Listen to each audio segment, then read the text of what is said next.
कैसा है वो देश।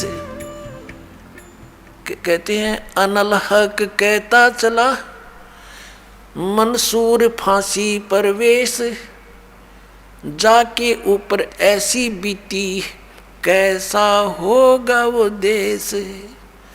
जिसके ऊपर ऐसा शीश भी दे दिया, टुकड़े टुकड़े हो गया, तो कैसा होगा वो देश।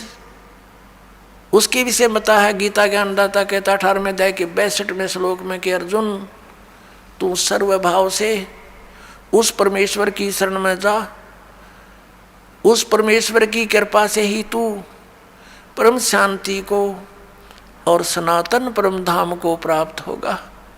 ओए होए, परम शांति और सनातन परम धाम। सनातन परम धाम जो सदा रहने वाला, शाश्वतम शथानम, मूल पाठ में लिखा है शाश्वतम शथानम। शाश्वत माने सदा रहने वाला, अविनाशी, और शथान को धाम को लोक कहो, वो शथान उसको प्राप्त होगा और वहाँ परम शांति होगी। इससे सिद्ध है गीता ज्ञान दाता से कोई अन्य है वो प्रभु, वो परमेश्वर, जिसकी शरण में जाकर सत साधना करने से, जिसकी साधना करने से वो परम शांति हो सकती है और वो स्थान प्राप्त हो सकता है जहाँ जाने के बाद साधक फिर लौटकर कभी संसार में नहीं आते। वो गीता ज्ञान दाता से अन्य है, भिन्न है। अब पुण्यात्माओं, हमारे जो पवित्र सदग्रंथ हैं वो कौन से हैं जिससे हमें निर्णय हो कि हु इज गॉड, परमात्मा कौन है, हु इज ही गॉड, वह परमात्मा कौन है। उस परमेश्वर की शरण में जाने के लिए गीता ज्ञान दाता कह रहा है उस परमेश्वर की शरण में जाओ, वह परमेश्वर कौन है और कहाँ प्रमाण है और उसकी साधना का मंत्र कौन सा है और किसको सत्य माने।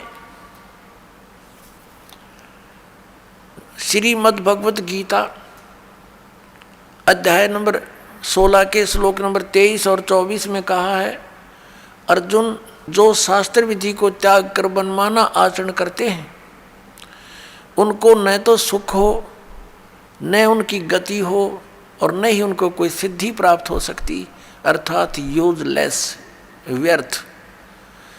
फिर 24वें श्लोक में कहा कि अर्जुन इससे तेरे लिए कर्तव्य और अकर्तव्य की व्यवस्था में शास्त्र ही प्रमाण है। शास्त्रों में वर्णित विधि अनुसार ही साधना करेगा, उसी ज्ञान पर आरूढ़ रहेगा तो तुझे लाभ होगा, अन्यथा कोई लाभ नहीं। अपने आत्मा पवित्र हिंदू धर्म के धर्म गुरु आदरणीय शंकराचार्य जी माने जाते हैं। आदि शंकराचार्य जी जिसने ये 4 मठों की स्थापना की, उसके पश्चात फिर अन्य सुयोग्य शिष्यों को उस पर स्थापित करके स्वयं 32 वर्ष की आयु में आदि शंकराचार्य जी सवधाम चले गए थे। अब उन धर्म गुरुओं ने क्या बताया है हमारे को, उन्होंने हमें बताया है कि श्री ब्रह्मा जी, श्री विष्णु जी, श्री शिव जी ये अजरो अमर हैं, ये सर्वशक्तिमान हैं। श्री विष्णु जी ही श्री कृष्ण और श्री राम रूप में अवतरित हुए, जन्म हुआ उनका यहाँ पर, उन्होंने जो लीलाएं की उनके वो गुणगान किया करते हैं। और फिर उनसे कोई पूछता है, जैसे पूछा ही करते थे हम भी पहले, प्रश्न करते थे क्या रजगुण ब्रह्मा जी, सतगुण विष्णु, तमगुण शिव जी हैं। वो कहा करते हाँ रजगुण ब्रह्मा जी हैं, सतगुण विष्णु जी हैं, तमगुण शिव जी हैं। और रजगुण ब्रह्मा जी उत्पत्ति करते हैं और सतगुण विष्णु जी हमें हमारी यहाँ सतिथि रखते, बनाए रखते हैं, पालन भी करते हैं। और श्री शंकर जी संहार करते हैं, ये तमोगुण है। तब उनसे प्रश्न किया करते कि श्री ब्रह्मा जी, श्री विष्णु जी, श्री शिव जी ये किसकी भक्ति करते हैं? वो उत्तर देते थे कि भगवान विष्णु और शंकर श्री राम की भक्ति करते हैं। कोई कहता है कि श्री शंकर जी के आराध्य देव विष्णु जी हैं, कोई कहते हैं श्री विष्णु जी के आराध्य देव शंकर भगवान हैं, ये इन्हीं की पूजा करते हैं। और यहाँ तक कहते थे कि राम तो शिव जी की भक्ति करता है, शिव जी श्री राम की भक्ति करता है। इसको उहाबाई का ज्ञान कहते हैं। आदि शंकराचार्य जो पवित्र हिंदू धर्म के जो धार्मिक गुरु माने जाते हैं, इनका विधान क्या है कि जीव ही ब्रह्म है। अयम आत्मा ब्रह्म, अहम ब्रह्मास्मि, तत्वमसि, प्रज्ञानम ब्रह्म, ये इनके चारों मठों के एक एक वाक्य हैं। और यही वाक्य उपासना के हैं, मोक्ष मार्ग बताते हैं ये।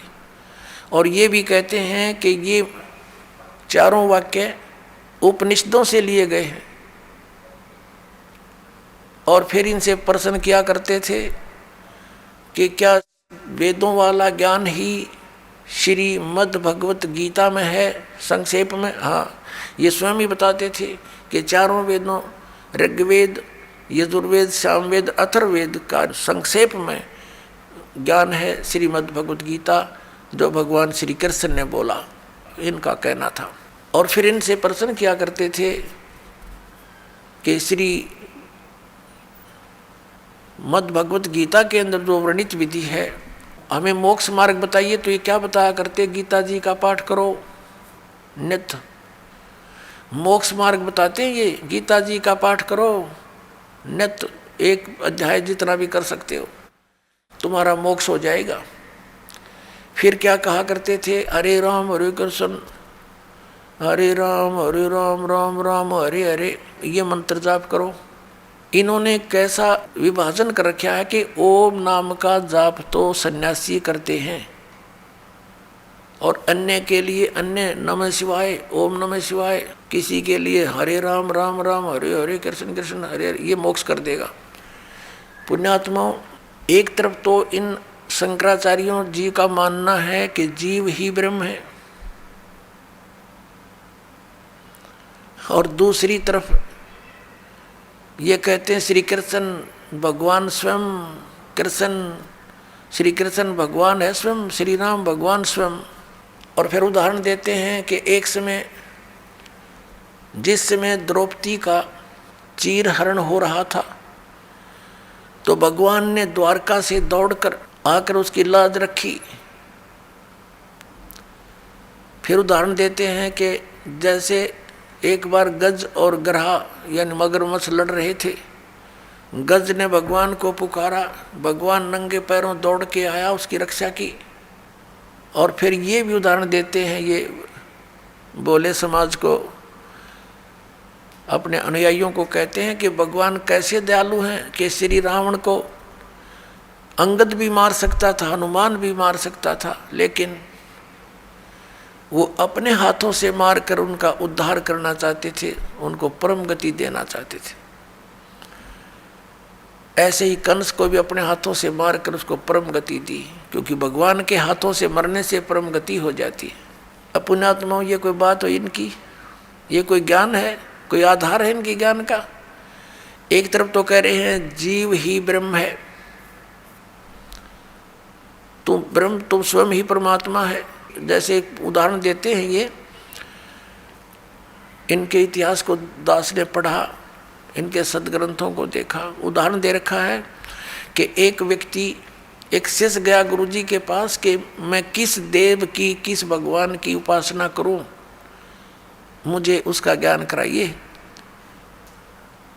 तो गुरुदेव ने बताया कि तू खुद ही भगवान है, तू ही परमात्मा है, तू अज्ञानता से अपने आप को जीव समझ रहा है, बस वो भगवान बन गया, उसको ज्ञान हो गया शिष्य को। वाह भाई वाह, कितना सिंपल, कितना साधारण से ज्ञान हो गया। और फिर ये मंत्र जाप करते, हरे राम राम राम कृष्ण कृष्ण हरे हरे। फिर ये किस लिए? जब तुम ही जीव ही परमात्मा है, फिर ये किस लिए कर रहे हो? ये कीर्तन किसका कर रहे हो? भगवान का। भगवान तुम राम को भी मानो, श्री कृष्ण को भी भगवान मानो, और विष्णु जी भी भगवान, शंकर भी भगवान, नारायण भी भगवान थारे, और फिर नो के जीव ब्रह्म। और ब्रह्म को कहते हो तो सर्वव्यापक है, निराकार है, यानी आत्मा को कहते हैं कि ये आत्मा ही सर्वव्यापक है और परमात्मा कोई नहीं, जीव ही ब्रह्म है। फिर नो कहें कि उसका गज की रक्षा के लिए, हाथी की रक्षा के लिए भगवान दौड़े दौड़े आए। देख सिर पैर नहीं इनके ज्ञान का। ये तो ऐसी कथा है इनकी जैसे एक दादी माँ अपने पोत्र पोत्रियों को शाम के समय सुलाते समय कथा सुनाया करती। एक बुढ़िया कथा सुना रही थी, बच्चे सो नहीं रहे थे रात्रि के समय।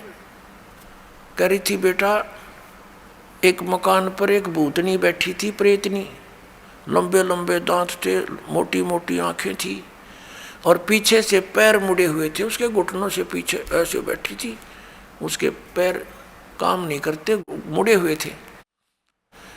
और जो बच्चे रात्रि के समय देर तक जागते हैं ना, उनको उठाकर दौड़ जाती है। अब बच्चे कहने लगे, दादी माँ जिसके पैर मुड़े हुए हों वो दौड़ेगी कैसे? तो बुढ़िया कहती है, सो जा सो जा, हाउ आ जाएगा। अब बच्चे पूछते हैं, वो हाउ कैसा होता है? कि तुम ही तो हाउ हो, सर दर्द कर रखा, पड़ जाओ।